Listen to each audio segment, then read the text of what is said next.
Good evening. I'm Joe Netherworld, and I'm here with your daily tarot card reading.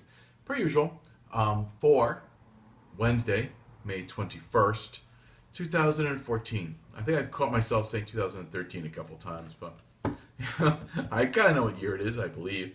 Anyway, it's been a very kind of hectic week, getting over allergies, which kind of clouded me up a little bit. But I've been running around, as usual, doing private readings at the house, speaking in a couple public places and things. So it's been hectic.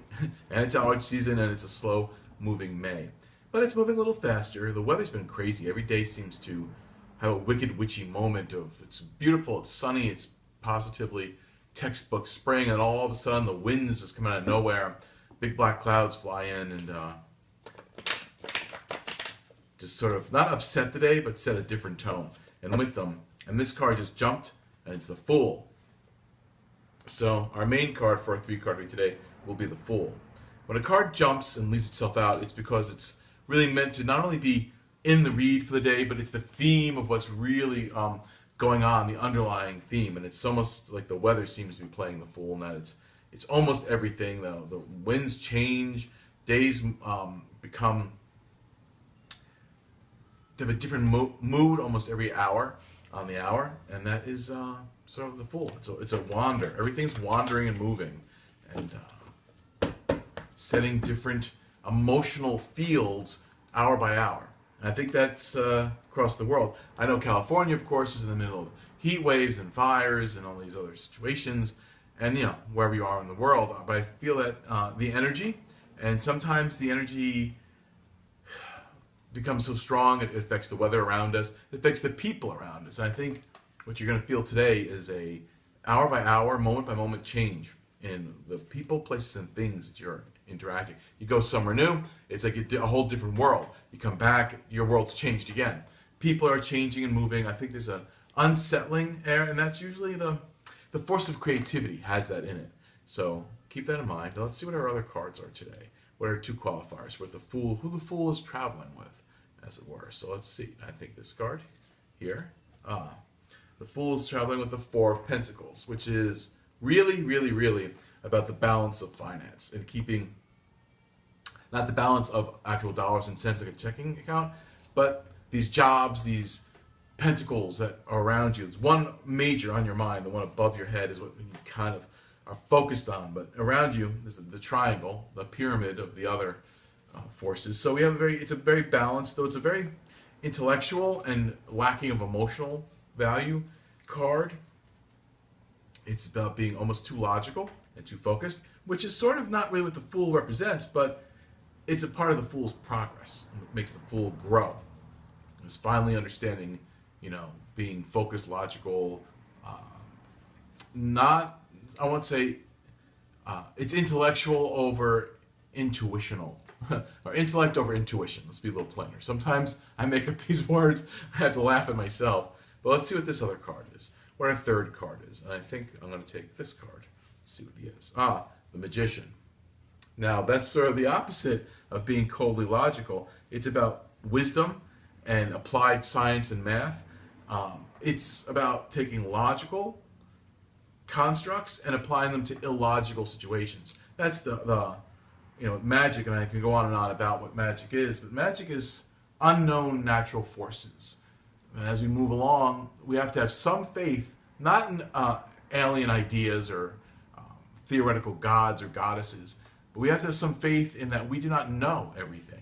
And we have to go on, not empirical data, like a science experiment, but what we know is true to us. And I do that with my readings. I work with what I feel, what I get, what I know. And it's a psychic phenomenon. It's an understanding of what's called magic, for lack of a better word, that is not known yet. But maybe in 100 years or 10 years even, we'll understand it. Different people have different abilities. I know that's not a popular point of view in this kind of very mundane and level world we live in sometimes, but there is a point where people have natural traits and abilities. Some are better than others at some things. Some 3-year-old Chinese girl could pick up a violin and become a violin virtuoso. Just why does this 3-year-old have this ability? Well, we've all heard it. Go on YouTube, you can find it. There's some very talented 2 and 3 year olds. That's an amazing feat. Some people, like myself, have the ability, a psychic ability, which borders on, and 100 years ago, I probably would have, tried as a witch. I still might be tried as a witch one of these days. If the world's getting a little scary for us strange folk. But keeping that in mind, I go with what I know and I share it with you. So, but I'm not making any claims that it's requires a belief or a religion. We are individuals, and individuals have different abilities. I'm sharing this ability with you, and maybe you could share your abilities with others, whatever those abilities might be. But back to today's read. It's very interesting. If the fool wants to be seen, it's almost as if he's saying, I do not wish to be a fool or seen as a fool any longer. But a lot of really brave and powerful people can masquerade as the fool. But behind that foolish facade lacks and the term lacks is lies, or behind that facade lies a magician and a mathematician, because the Four of Pentacles is really about having an intellectual approach to financial worlds, about numbers and making things work. Sometimes we call them math wizards, and for a reason. And so he's like a magician with numbers. It's like, well, it's because it is sort of it's an esoteric art form. It's almost borders on magic, but some people do it with some money. Some people are very good at that. They can take $5 and make 50 in an hour somehow, legally, mind you. But it's about investing, creating, and moving.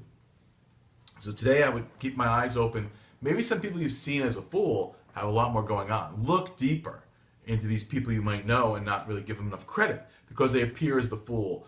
And a lot of, including, I'm a little off of my Shakespeare, and I don't know if it was King Richard or King Henry. Forgive my lack of Shakespearean knowledge right off the cuff. But his entire reign was, he played the fool to get behind the scenes, to get information, to be not considered a threat, and meanwhile he was able to move up the ranks, acquire all this power. And that's something you can learn today. Sometimes, ticket still flying in my pocket. Sometimes we can spend too much time trying to prove ourselves to the entire world, and the world's going to use that information against you. Sometimes it's okay to be the fool and to play the fool, not be taken seriously. Meanwhile, you could do a whole lot of espionage. Now, the flip side of that, the dark side of that, my warning side of that to you all would be this: beware the fool, because you're not giving them enough credit. They could be working behind your back, finding out all your inner workings and details. You confide in them, you make fun of them, you take nothing seriously behind them, and meanwhile, they're plotting and planning your demise. So don't think you know everything. Sometimes there's a magician hiding in the guise of a fool. Now, outside of that, this whole reading is a very powerful read for the day, and I think this is a day, every day has a theme, so it's just plain old financial, or it's totally romantic. This is a self-discovery kind of day, so I would take this day and really go through your mind with all the people that are involved in your world and try and see them for who they are, as opposed to who they appear to be, or even worse, who you've very short-sightedly labeled to be. And that can be a tricky thing. It might smack you in the face. And I have a friend of a friend that I knew her by another name, and people tell all kinds of crazy stories about this person. And I didn't realize that I actually knew the person, but under a different name. And when I found out that the person that they were talking about for years, it was the same person I knew, and I had my opinion of them, which is not so good to begin with, it was like almost like that old horror movie, like, the call's coming from inside the house. That it was a moment of like, oh my God, crap! I've been sleeping with the enemy, but not really sleeping with them, but I'm quoting some popular terms. But the point being is, sometimes you have to take your blinders off to really see people as they really are, and to see who you are to them. So tomorrow, we wake up, analyze, really take a point in, and if people aren't who they are, who you need them to be, it's time to address them as to whether or not they're acquaintances, friends, best friends, lovers. You have to give them a true place in your life. And same thing as well for you. It's time to kind of reveal your true self to the people who matter to you. And at the same time, in the third side, 'cause I love a third side, it's a satanic point of view. Sometimes you have to feel like you have to realize who you have to lie to, who you have to play the fool for in order to get what you have to get. At the end of the day, it's about you getting what you need. This is what this whole world's about. Not selfishly, but